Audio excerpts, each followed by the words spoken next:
ধন্যবাদ সবাইকে এই ভিডিওটা দেখার জন্য। ভালো লাগলে অবশ্যই একটা লাইক দেবেন। দেখা যাক, এটা একটা মান নির্ণয়ের অঙ্ক। If x1, x2, x3 equal to 4 into 4 plus x1 plus x2 plus x3, then what is the value of 1 by 2 plus x1 plus 1 by 2 plus x2 plus 1 by 2 plus x3? ওকে, দেখুন, যেহেতু মান নির্ণয়ের অঙ্ক,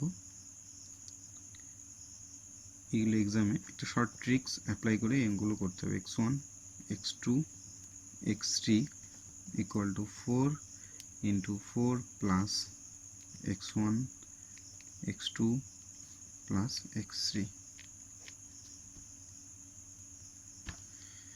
এই সমস্ত অঙ্কের ক্ষেত্রে প্রথমে যে মানটা থাকবে সেটাই সবার মান ধরে নিতে হবে। অর্থাৎ x1 এর মান ধরবো আমরা 4 ইন্টু 4 ইন্টু x3 এর মানও ধরবো 4। তাহলে এরকম যা আছে যে লিখবো, x1 এর মান ধরলাম 4, x2 এর মান ধরেছি 4 প্লাস x3 এর মান ধরেছি 4। এবার দেখবো সমান সমান আসে কিনা। 3 4 মানে 4 এর কিউব করলে কত হয়? 64। 4 ইন্টু 4 প্লাস 4 8, 4 প্লাস 4 8, 8 is 16, এটা হলো 64। তাহলে আমার মান ধরাটা নিশ্চয়ই ঠিক আছে। তো যাই হোক, এই মানটাই এবার মেন অঙ্কে পাঠিয়ে দেবো। অঙ্কটা কি? 1 by 2 plus x1 plus 1 by 2 plus x2 plus 1 by 2 plus x3।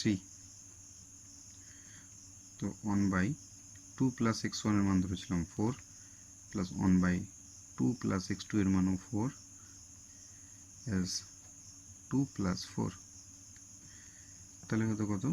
সবটা 1 বাই 6। যেহেতু তিনটে, তাহলে 3 দিয়ে গুণ করতে পারি। 3 into 1 by 6 equal to 1 by 2. That is the answer. Thank you.